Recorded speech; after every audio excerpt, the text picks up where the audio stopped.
You have to watch all episodes. You do. Actually, you do. I'm like a forever student. I love kitsch. Recover laboratory. Laboratory. No way. Okay. Hello. Hello. The visit is today in the studio space of Sofi Häkkinen. Hello. Which is in Helsinki. Yes. Like 99% of the places I have been to. Yes. Thank you for having me Where today. else have you been? Except in Helsinki. Episode 3, Barbara Kachlikova. My friend, she works from her home, which is in this little village on the way to Loviisa, not too far. Okay. So like at the coast somewhere, kind of. Not exactly at the coast, but I mean, that way. It's a bit to the east. I don't know how to. Okay. Yeah. And then her space was very, very big because you have more space exactly when you're a bit far out. Yes, that is so true. Anyway. Okay. Yeah. Today we're here. So. Yes, we're here. So I'm very happy that you agreed to this because you are the other part of Recover Laboratory. Yes, artistically. Yes. And I talked with Miradona just recently, so we're gonna, complete a bit the picture. Yeah. You can have both sides now. If there is a sound that could be heard, like a mysterious sound, this is your dog chewing something. There is a dog chewing something, a bone. Do you think that's gonna be like disturbing in the sound? Let's hope not. Oh, yeah. I can also tell her to go there. We'll see. It's fine. Okay. Yeah. Let's begin. Let's begin, yes. Whoever doesn't know you, what do you do? I am a visual artist and also the co-director of Recover Laboratory. And maybe, should I explain what the Recover Laboratory is, or do they already know? Maybe Mira did. Mira did explain it, but if somebody didn't watch that episode... You have to watch all episodes. You do. Actually, you do. But yeah, if you want, you can just briefly... Also. Yeah. We're a multi-art collective. Should I speak to the camera or to you? This is weird. Maybe however you feel comfortable, really. It's not like interrogation. Interrogation. Okay. Yeah, so we're a multi-art collective based in Helsinki. And we make we specialize in immersive artworks that we started our career with. But now we have also done more like some curated art events for festivals and stuff, and like smaller on-stage performances as well. But we are actually now thinking again about going underground and doing an immersive thing. So we'll see. Yeah. So that is Recover Laboratory, and I am the co-director with Miradona Sirkka in that group. And then there's also a third person, Inna Huttunen, who is our experience designer. And then a lot of other exceptionally great artists that we work with. So cool that there is an art-related project that actually has an experienced designer. Yeah, exactly. Yeah, they all should. I mean, Inna's input is so much appreciated because it's like she thinks about like what's the yleisö audience experience, like from the minute you buy the ticket and then when you leave the show, and it's like everything is thought through. It's so good, so great. But yeah, so I do that, and then I'm also like a visual artist in charge in Recover Laboratory about like visuals and scenography and stuff like that. And the dog is playing with the slipper. Okay. Yes, and then I'm a visual artist, and my practice focuses on sculpture and video and installation, and now also performance. I have been doing last year I did like the first live performances ever with Miradona, of course. But yeah, that's really, really inspiring right now. And then I'm also doing my master's in sculpture in Kuva now. I started it in January. And yeah, so something like that. Sounds like you are not bored, really. No time for boring. Right. How did you get to this place in the first place? Like, Yeah. how did you decide to become an artist? Well, I assume that you being an artist was the first thing, and then yeah. the rest of the activities. Yeah, I'm like really lucky in that aspect, because like my parents were always like really supportive about arts and culture. And then, I mean, don't eat my shoe. I always, like, since I can remember, I always wanted to be an artist, and then I kind of went for that, and then I was supported and I could do it, and then I did it. Kind of like I didn't even really consider any other professions. I studied in Tampere in the University of Applied Sciences when there was still this fine artist, visual artist like program that is now been cancelled. And then I did my master's in Vikka in Aalto University as well, and then now in Kuva, because I'm like a forever student. I love studying. Yeah, I was just gonna ask, what makes a person do a second master's? Yeah, I love the university. I think everybody should be like, it should be mandatory for everybody to be in the university for like 10 years and just, you know, float around and like do all these interesting courses that they have. It would be so good. It feels very good to do that, yes. Yeah, yeah. Definitely. Yeah. Okay, not mandatory. Disclaimer. But maybe. But optional if somebody optional, wants to. Yes. Yeah. Why not? Nice. Oh, doggo. Hello, doggo. I don't have any food for you here. Come here, you small thing. She wants to participate. She wants to participate. Korhonen, mene pois. Tottele. Oh. Okay, we can take her to answer a couple questions. Yes, later. we can later. Maybe, yeah.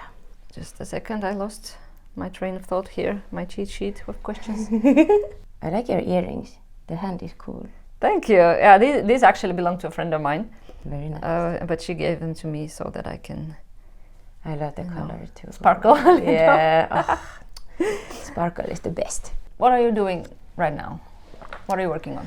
Right now, I just started a course in wood sculpture, and I love it. I mean, it's like, I was almost like laughing when I was carving the wood for the first time, and it feels like this is like the material that I've been looking for like all these years, and then now I found it, and it's wood, like of all things, and like somehow it did not occur to me at all that it would be wood.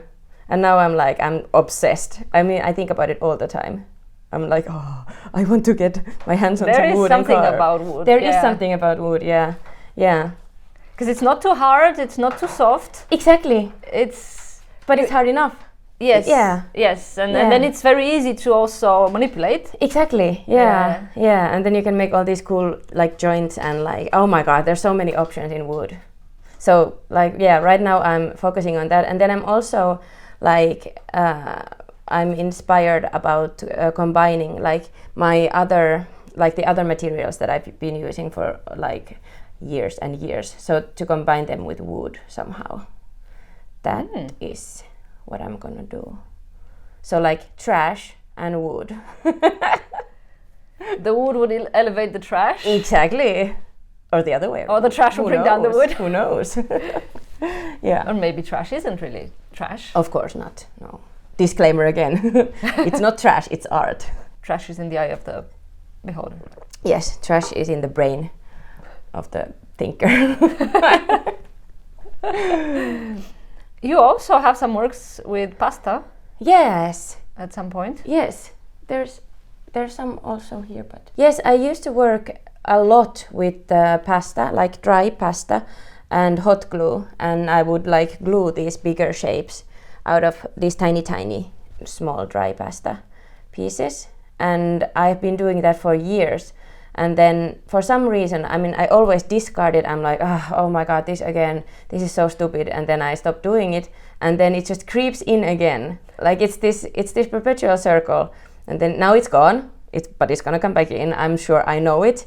I actually just went out last week and bought some pasta, because I only use this one shape and brand, because I've tried like many different ones, but that's like that's the one. Yeah, for some reason I'm just drawn to it.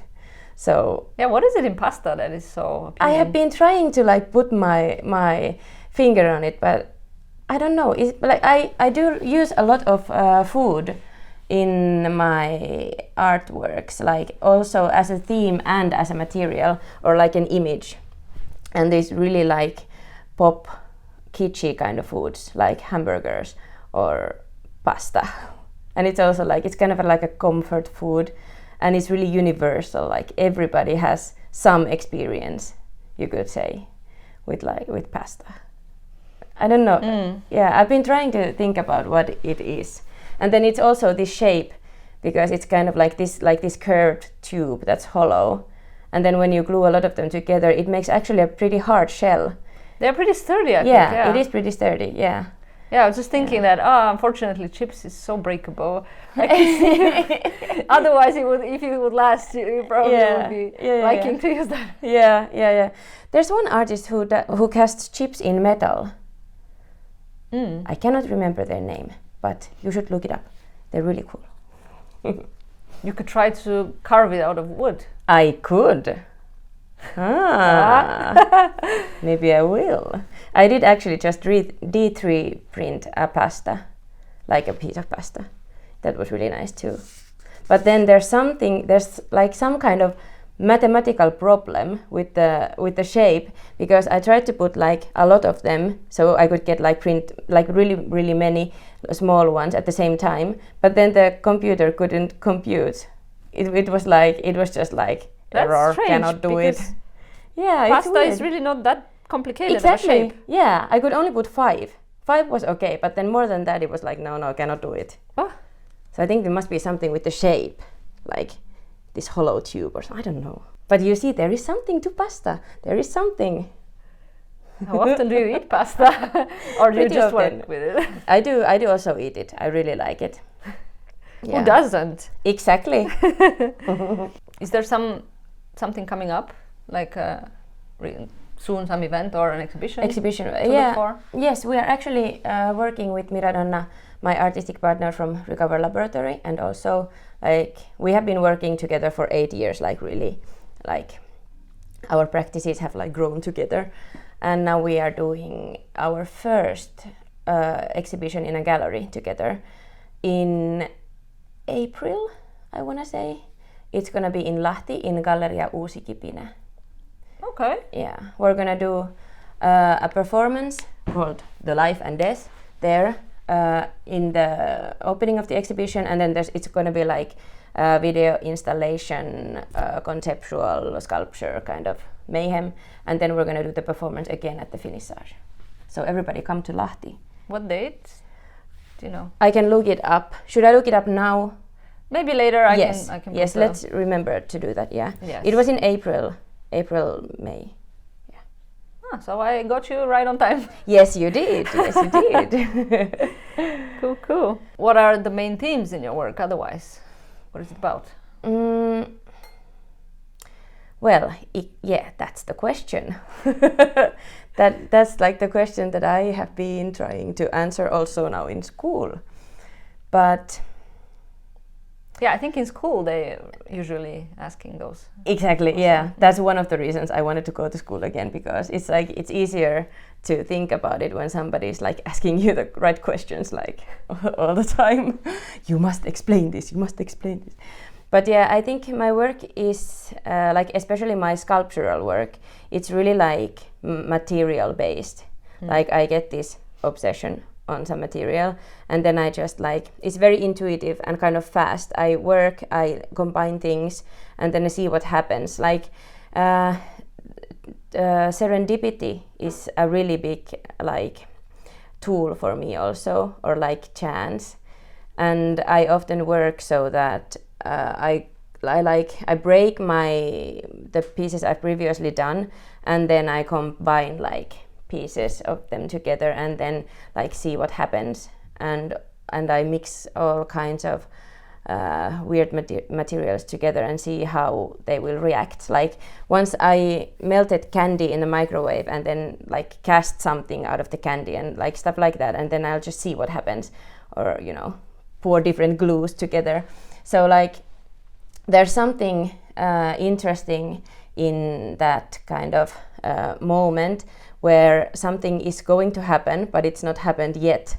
And then I find it's like in the materials, there's something like these tensions between the things create some like interesting glitches, and then also like this idea of everyday life is very present in my works, because I use a lot of like ready-made objects that are like household items or things that we do or see or eat every day.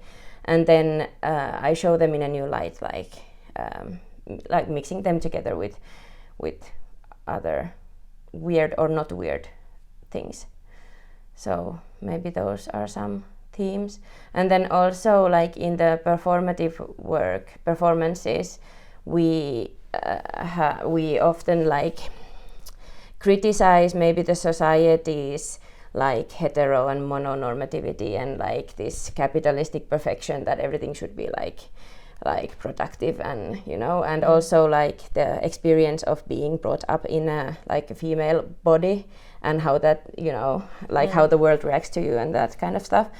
And then like we use we and I keep talking about we and I because it's like me and Mira, and then like my personal practice that's more sculpture and video, but we use like this theme,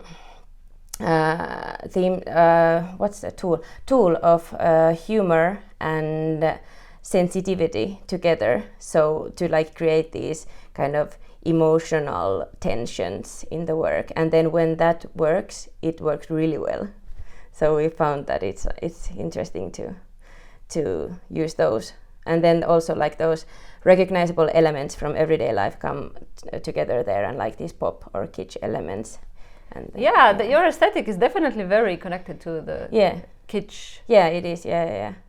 I love the idea of kitsch as like something like like you love something so much, and just because it's pretty and like something, but it's like kind of useless in itself, it creates this kind of like a disconnect, because like the thing is not anything, kind of.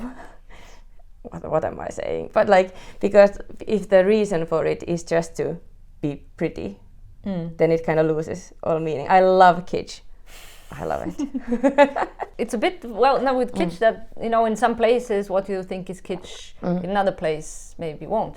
Exactly, it's yeah. Subjective though. It is, exactly, yeah. That's the one thing that is interesting, because it changes depending on who is looking at it. And I've been trying to think about, like, I have this dilemma, like many artists do, that when you study art and like when you study kind of too much, you start to want to go back to the state of unlearning, like, and to be able to be like kind of purely, and then you can't because you already know too much, kind of. And with kitsch is the same thing, that like some small porcelain dolls that maybe some grandma collects, for it's like you look at it from a different perspective now, when you kind of understand kitsch, or like this one side of this theory of this stupid academic idea of kitsch, and then you can't look at it like in the way you used to, maybe. To bring you a little bit back to Recover Laboratory, laboratory. It's really difficult to pronounce. Just let's say recover. It's easier. Recover from something. Anything, everything. How important is the community of people when you work?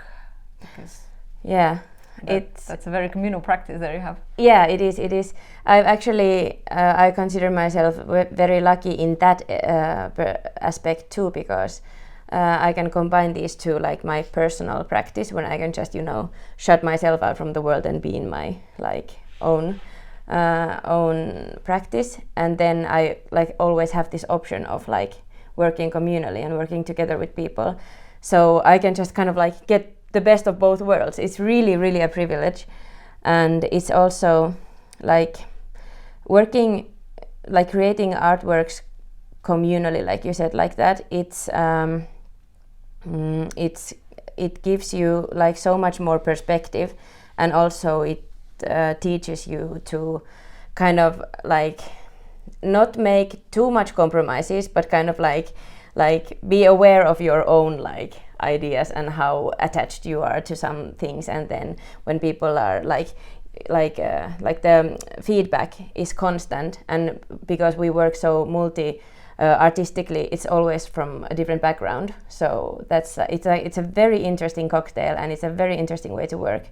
I would recommend to anybody, because it forces you to break out of your own pattern, and that's very good, I think, for an artist, because then you always have the option of like going back, but then you always go back with something.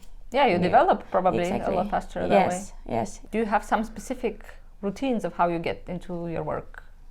Maybe not when you work with other people, because then I guess it's more like organized. Yeah. When you do your own thing. With other people, it's first schedule.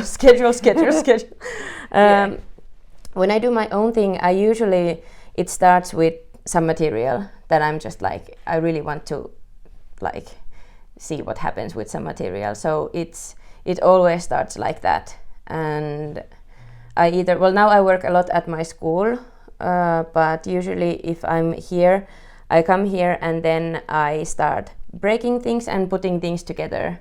And like I actually like to do so that I pile and glue a lot of different materials together, and then I start to carve that or sculpt that and see what comes out. That's one thing. And then because I lose interest really fast, so then I have to also work really fast. So then I just keep breaking and playing and gluing, and then I'm just okay, let's forget about that, and then I forget about it for a week, a day, a month, some years, and then I'm like, oh, why? Let's do something else. So it's like there's always like this accumulation of time layers in the work.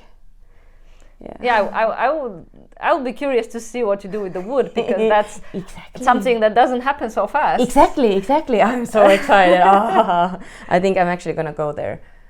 I don't have time today, but how do you sustain your practice? Otherwise, I haven't actually really had to think about it, because I have this like inside drive that just makes me do it. I just want to do it so much that I make it happen. Even if they don't give you a grant, you're like, oh, I'm just still gonna make it happen. I still do it. Don't we all? Don't we all? Yeah. But of course, if there's no grants, then it's like the realities of life. Then I have to work more in some other like field. But I have been really blessed so that I can only work in the creative field. What other types of things you have done? I have been, for example, doing VJing. So that's like a DJ but for video. Yeah. So that's a nice way to get paid, because then you're kind of a part of the party, but then you can just do your stuff. So that's one thing I've been doing a lot. And then also with Recover Laboratory, we have all these like smaller gigs and stuff that that we can like get some money from, and also we have now gotten grants for that too. Congratulations, by the way. Yeah, Mira posted about it, and I was like, oh, that's so great. Yeah, finally. I don't know what it's called in English, this toiminta-avustus, but I don't know either. Yeah, now we are operational grant or something. Now we are in the loop, so that's good. They have accepted that you are there and you're there to stay. Yeah, exactly, yes. We will keep sending those applications, whether or not you like it. So, yeah, I guess that's the way. Because, I mean, it can be very tough when you constantly get rejections after rejections. It is, yeah. And that's also a good place, like, to have some community or something like peers, because there's always somebody who gets, like, denied. And it's most of the time. It's horrible. Yeah, but of course, I mean, there's so many artists here in There the city. Yeah. The system is like a little unbalanced, I would say. But yeah. We are going through this very fast. Yeah. Maybe you can slow down the voice a little bit so it's like. If you want to have a deeper voice, let me know. Yeah. Kind of like I've been actually getting into like horror movies, like some really like splatter kind of like really gore, and then there's always like this bad guy voice. You can give me that. That would be cool.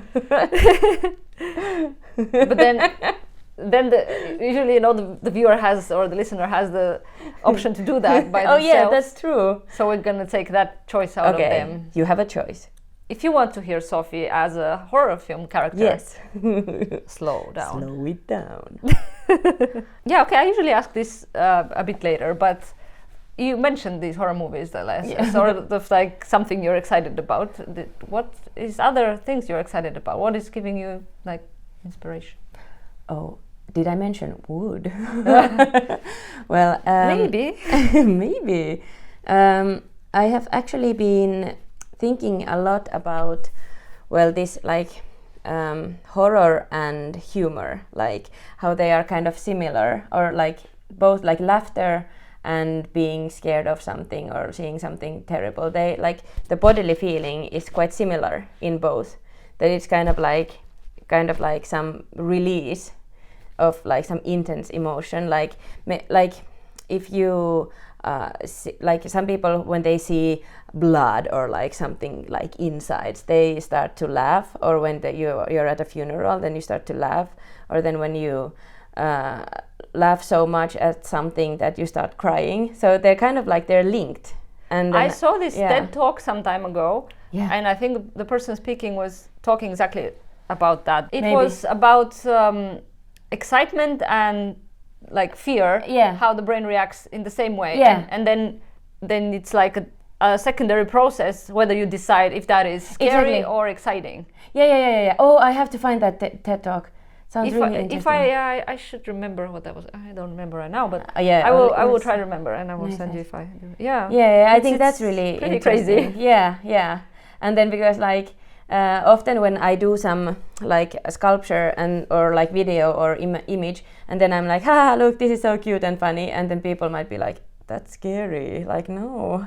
And then I find it interesting, like where does it like shift into funny or scary, and like of course depending on the person. It depends, I guess. Yeah. But like trying to find those elements maybe and What else? What else is fascinating for you? What else is fascinating for me? Well, I have like really enjoyed actually performing myself, which is really, really weird because I spent years in Recover Laboratory, like just being the director and behind scenes and like putting all the performance in these terrible situations in some, cold, damp caves for like hours and hours.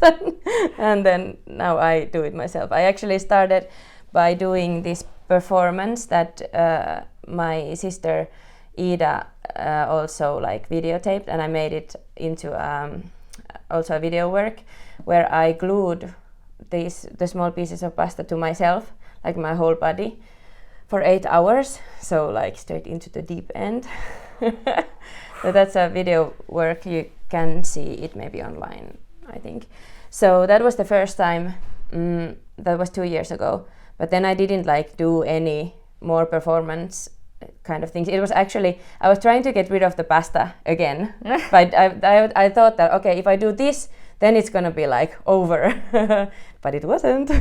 Why were you trying to get rid of the pasta? I don't know. I keep trying to get rid of it because I sort of get bored. Not bored, but like somehow I keep feeling that, okay, I have done everything I can with this medium. But then apparently not. So we'll see what happens next with the pasta. But yeah, so yeah, like right now I'm really inspired in performing, because when we did this our first performance with Mira, with both of us on stage, it was actually almost 1.5 hours, the first demo we did, but like all the scenes were so good we couldn't cut anything. And it was really weird because I don't see myself as a performer per se, but then like doing it just felt so natural, because like maybe our practice is so intertwined that it's just like us doing the things we do and people watching. Yeah, and when I talked with her, she said that, of course, like you are one of the people who very much influenced her practice. So it's natural that it will be also the other way around. Yeah. It's really like melanged. So yeah, maybe exploring performance more and wood. If I didn't mention wood. You're putting these very high expectations now for wood. For wood. Yes, I like am. The next show or the one after or something, like people are gonna come and I'll be like, where is the wood? Yeah, this is the wood sculpture, Sofi Häkkinen. Where's the wood? It's pasta. Oh my god. It's an interesting combination you have, these artificial materials and natural materials somehow. Yeah. Yes, it is. Like, what's up with that? Yeah, exactly. It's probably also this like juxtaposition or like this kind of dualism of like very opposing things, like humor, horror, biodegradable plastic or something like that, you know. I love that tension that comes from combining things that, or some elements that like shouldn't go together. I had some good thought. But it has been happening to me a lot lately that I'm like, oh, great idea, I have to say it. But then so many ideas come that they kind of cancel each other. And then I'm like, I hope they go somewhere. Yes, it went. Maybe it will come back. Yeah, I guess. I mean, if it was really good, it should come back. Yeah, it should. Maybe it was just my kind of like my, what's this subconscious mind saying like, stop talking for a little while. No, why would you stop talking? This is a talking thing. Exactly. It's totally fine to talk. I'll try to remember. Okay, something completely unrelated now. Yes, okay. What role does social media play in your work? Well... Do you use it a lot? Well, yes, of maybe like the same forced role that in everybody else's practice. Like you have to brand and market yourself as an artist. Or you don't have to, but you... maybe, I don't know. I don't want to say you should do it because you don't have to do it, of course. But then, yeah, it's a way to reach out to people, and I like it because it's not entirely like equal, but pretty close to it because everybody I now say, no, of course not everybody, but like a lot of people can like have access to a smartphone and then to social media, and it's like sort of a platform that like almost anybody can like present themselves some way and then reach people that they maybe wouldn't reach any other way. So that way it's really good, but then also it brings so much pressure because you should be like, the algorithm gives you pressure. You should post and like and share and comment all the time. So it's time consuming also. So then I maybe like kind of an in between, like I like social media and then it's like a good tool for like maybe also getting ideas and then like doing some surveys or something. Oh, I have another exhibition going on. I'll tell about it later. Okay. Survey. But yeah, social media is like a love and hate kind of situation. Yeah. Which one do you use the most? Instagram.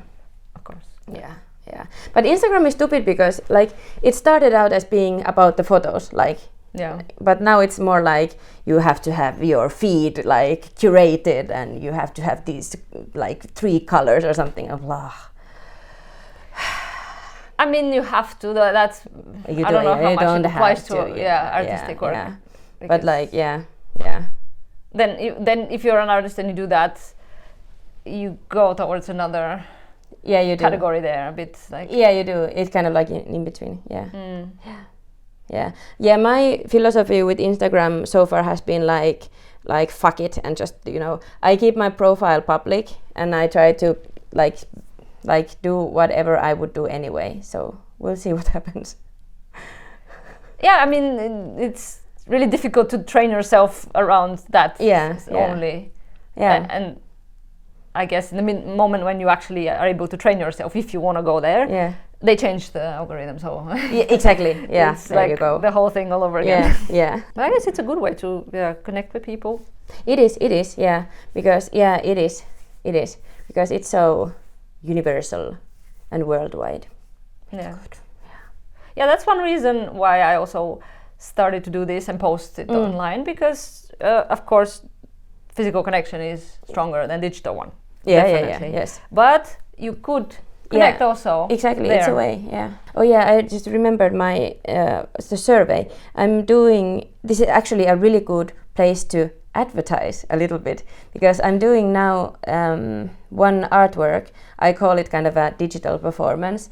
It's a part of this Taide Valtakunta Biennale in the Museum of Art in Hämeenlinna, Tampere and Lahti. They have this new biennial. How do you say it? Biennale? Biannual or something. Biannual. Biannual, yeah. Biennale. Yeah, Biennale. And they're doing it for the first time now in June, and I am doing this kind of a pseudo-scientific publication for it. And like now it is in the state of like this online survey that I share to people and then collect the answers anonymously, of course. It's called I Want to Believe You. I think I have, no, I don't have flyer, blah. But yeah, we will put a link to somewhere. In the description. In the description, yeah. So you can go and fill it out, and then because I'm going to take the answers and then like make this publication of like data and like my interpretations of like all these answers, and then that's gonna be the artwork in the biannual. So everybody fill it up. It's a really nice form. I love it. Help Sofi do the work. Yes, do the work for me. That didn't sound that great. You have to throw some incentive in the end, like movie tickets or something. Yeah. Other people do it. Exactly. Yeah. Exactly. Okay, let's talk a bit about the studio space. Studio space. Yes, let's. Because you have several. I have several right now. Yes, I do. What is it to have several studio spaces? It's nice, but also it's actually it makes me like feel that I should work in all of them. So it's also like kind of a pressure, but I have to get over that. That's my own problem, because I have this like my personal studio space with a friend of mine, but now that I'm studying at Kuva, I work there mostly because we have these studio spaces there, and then because like this everything like the school infra is there, so I'm there all the time. And then we have Recover Laboratories space in Kallio too, where we have meetings and rehearsals and do everything. Have you seen some change in your work depending on the space? How does that affect the work? Well, not really, no. No, not really. Maybe I was thinking that would I make bigger pieces if I had a bigger space, but I don't think so.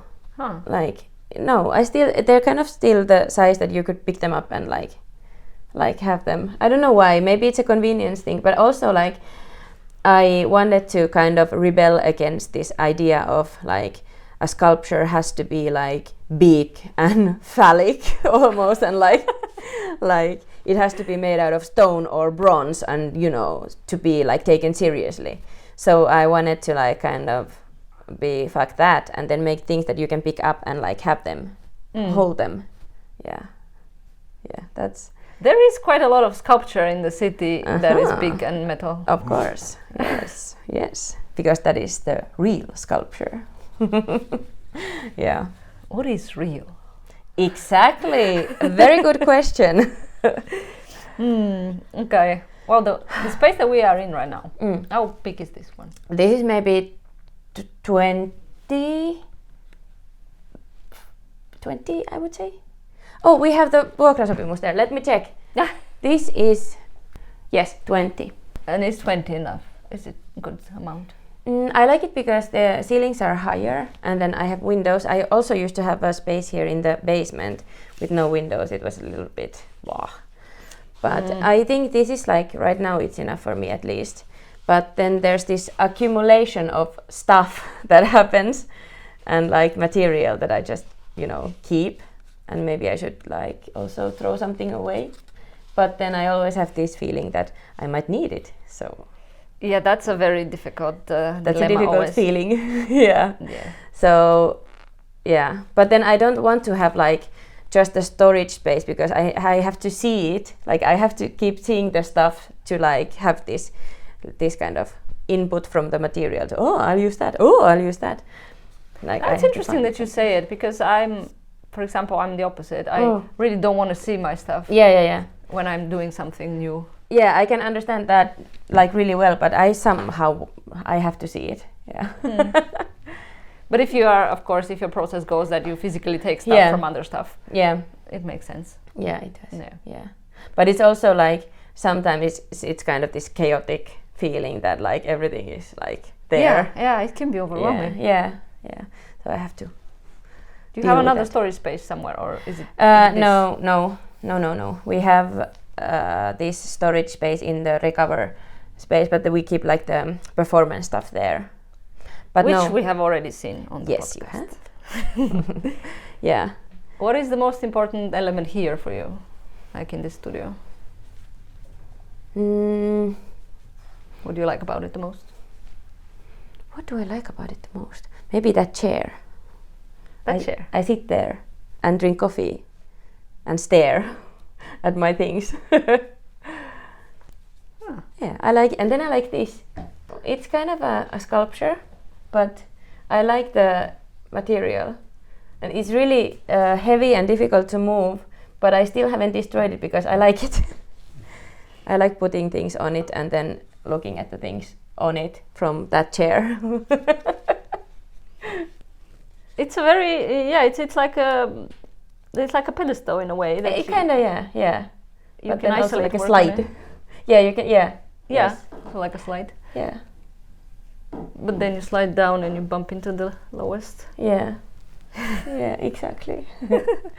Then I also like the door for leaving and coming. I like the moment of coming to the workspace. And I also like the one when I leave. Do you come every? No, I don't come every day. No, because you have other studio spaces. Yeah, and even if I didn't, I don't come every day. I also work a lot on my computer at home, and then recover stuff. How important is for an artist to have a studio, in your opinion? It depends. Like sometimes I think I wouldn't even need maybe a studio if I could just, do everything at home, because sometimes when I'm like in the kind of space that I work with material that doesn't like really make a lot of like dust or residue or something, then I think I could do it at home too. But then of course I live with my partner and I have to be mindful not to like blow up the whole place. And then like I think it's a good thing to have somewhere to like retreat to, but then I would also imagine that I could have that at home. Like if I had like an extra room at home, I could do it there. It wouldn't like really matter to me that way. But for some people it's really important, of course, to like have a separate space where you do your thing. I think like my life and my personal life and like my everyday life and my practice is so like it's the same thing. I'm like everything always is on. very fused together. Yeah. In good and in bad. So I'm like always ding, like it's always on. I got this radio from. I went to see my dad up north, and then this radio is like it's mine from like 2001 maybe, and then he still had it. And I'm like, oh my god, I have to have this radio in my studio. I was gonna use it as a real radio, but now it's a pedestal.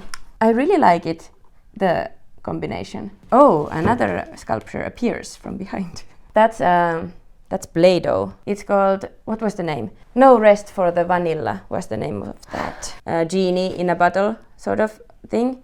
It's called You Have 1 Million New Wishes. This is actually the latest sculpture I've made.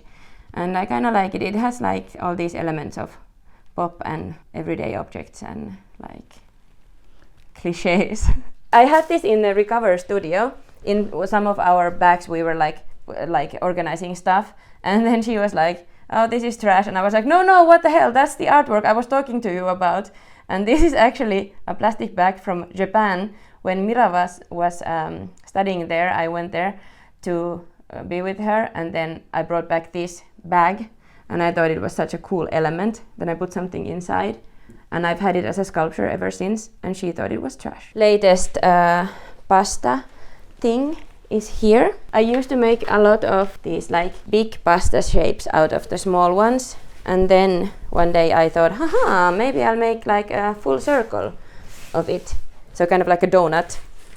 So I made this. I really like this shape. Actually, when I started doing 3D modeling in school, it was really funny because those two connected, like using Blender to create these kind of shapes to 3D print.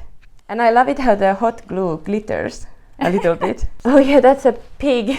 It was actually on the wall, but it fell and it broke. This was the penis, and it broke with some pubes. And then also one leg fell off.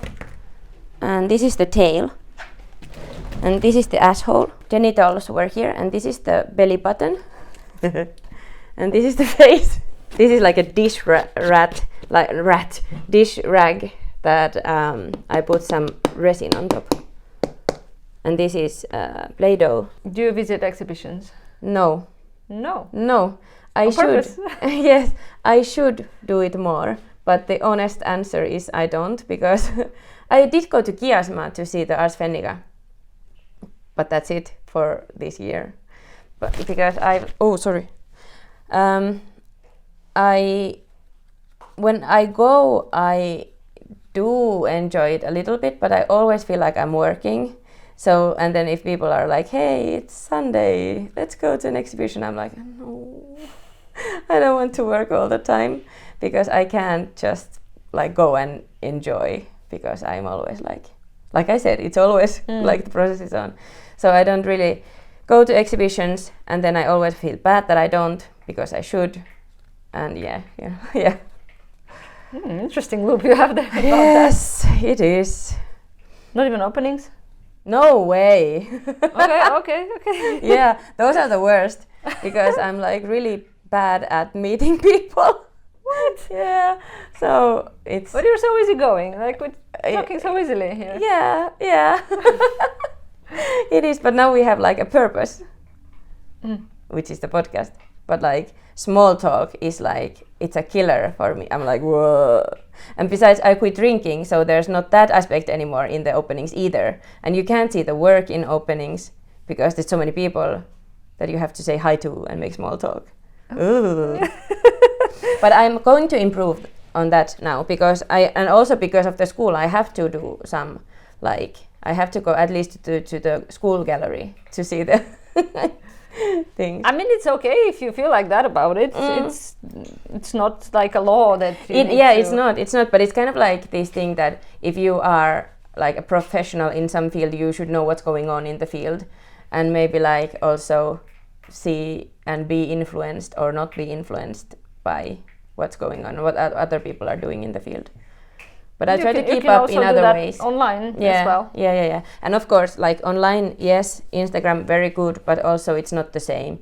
As like I always said, you should go see my work in real life, but then I don't do it myself. Yeah. Nobody's perfect, but I'll try to improve. Are there some specific artists that you take a peek online sometimes, maybe, to their work? Whatever the algorithm gives me, kind of. Like Instagram feed gives me like suggestions, and then I like some and then I don't like some. But there's always, of course, Miradonna. Surprise! Yeah, surprise there. It's really like our thing is really like back and forth. We bleed into each other's life all the time, so that's one. And I really like it that she is really like outgoing and social and wants to go to all like openings and everything, and then I can like live it through her. We have this saying that she asks me, she loves Sunday, I hate Sunday, and she loves Sunday and like going for a stroll in the park and like going to get a coffee and going to an exhibition, and I'm like, she always asks me and I'm like, oh, no way. And then she says that, okay, well, I'll go there and look at it with our eyes. And I'm like, yes, good. Because we have this kind of like, we know what we're thinking, so it's like she can go there and look at it with our eyes. She just did that yesterday, actually. No, on Sunday. Very good. I like the exhibition. Oh wow, yeah. This is an interesting connection. I don't think I've found this kind of a it happened like kind of it just happened because we worked so much together, and also like at the point in our age that we were like maybe starting to grow our own like work and practice. So yeah. Where did you meet for the first time? We actually met when Miradonna asked me to come work with her, because we had this mutual friend, and Mira was visiting her, and then they were in her bedroom, and then she was looking around at like what are all these weird objects and artworks and like this shit here, and then our friend was like, oh, that's Sofi, and then Mira was like, oh, I have to meet her, I want to work with her. Oh wow. And then she asked me to do this immersive thing that she was working on, her final project from Turku art school, and then we did it together, and we started to work together like instantly. We weren't even, I used to say that we're not like friends, we're colleagues, because we only worked together. So, and then kind of like everything grew on that. So yeah. Oh, that's wonderful. We're hyperachievers too. That's one of our saboteurs. So why is it a saboteur? I mean, you push each other. Exactly. It can also be a good thing if you are mindful of it.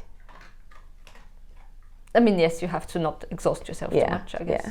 Yes, we did that too already, so that's done, and now we know how to take it easy as well. Would there be some other places of inspiration for you, of whatever sort?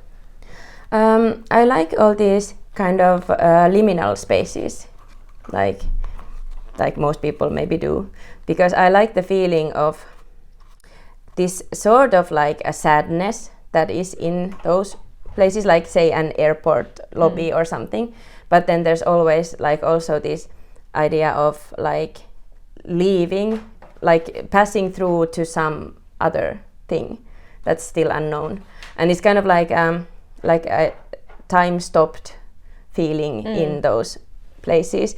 And then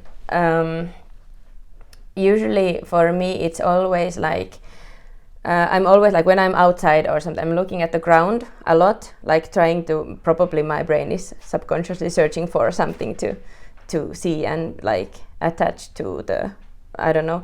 So I often like I'm drawn to these some kind of like everyday like objects or like infrastructure things. Like I can't name anything now, but when I see it, I just see it and I'm like, yes, I can like attach to the place I am in at the moment.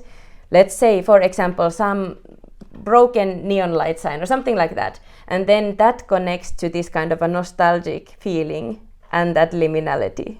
And so those kinds of places are very interesting, and that happens like all of a sudden. I don't like go looking for them, but I might be going somewhere and then I'm like, okay, it's here now. There's something interesting in those. And also how it's like you get inspired by something that has sadness in it, and then you make work that is like very uplifting and is like cheerful. Yeah, and because that's where the kind of a humor aspect comes in. Because I always like, I am somebody who does things with her hands, and then like I think like in my some personality or somewhere there is like this funny or like this humorous, like I'm not a sad person, I'm pretty like content and like happy, and then like mischievous maybe, but then I love this like, you know, this bleeding heart, like broken, like really melancholic stuff, and like this really like emotional, you know, like cliche stuff, you know. I love that, like, you know, a rose that's bleeding, and you know, and that kind of music also. I love this like really emotional and like love and death thing. But then when I take that and then I like kind of filter it through my the way I think about the world as well. And then it becomes this like kind of funny but also like disconnect. So yeah. And then also that's what we do in our performances. We always have like music and stuff, and then we try to like create these like that you can really feel the like, oh yes, like I remember sending that letter or breaking up with that or something like that, you know, like this something like unreachable sadness that is always there, but like you can go there and wallow in it and then come back, you know. And then have like an opposing feeling or visual, you know, some aspect or something to it, and then it creates this kind of like an in-between glitch sort of space. What am I talking about? But that's what it is. Like artistic practice is, I think it's so much in like everywhere in your life all the time. You can't really like not be working. I really like to talk about my artistic practice, but I also find it really difficult because it's changing all the time. Like, so it's kind of like if what I'm saying is a mess, it's because it's a mess. Like we have these seminars also at school when we have to talk about our own artistic practice, because then, and also I really I hate it, but I kind of like doing grant proposals because it forces you to like reflect on your work. And because I'm always like really fast in my actions, then I like it that I have to kind of look back and sit back and then think about it. Because even just now, when I was saying whatever I was saying just before, I was like, yes, I haven't thought about this way before, but it's actually true right now. So it's good to have these things. Yeah, things come up when you talk. Yeah. I think already the ancient Greeks discovered that.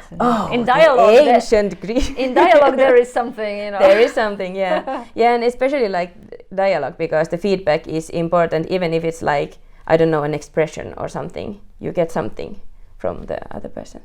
Yeah, definitely. Yeah. Well, in that context, really, thank you for this dialogue. Thank you so much. I'm really happy that you asked.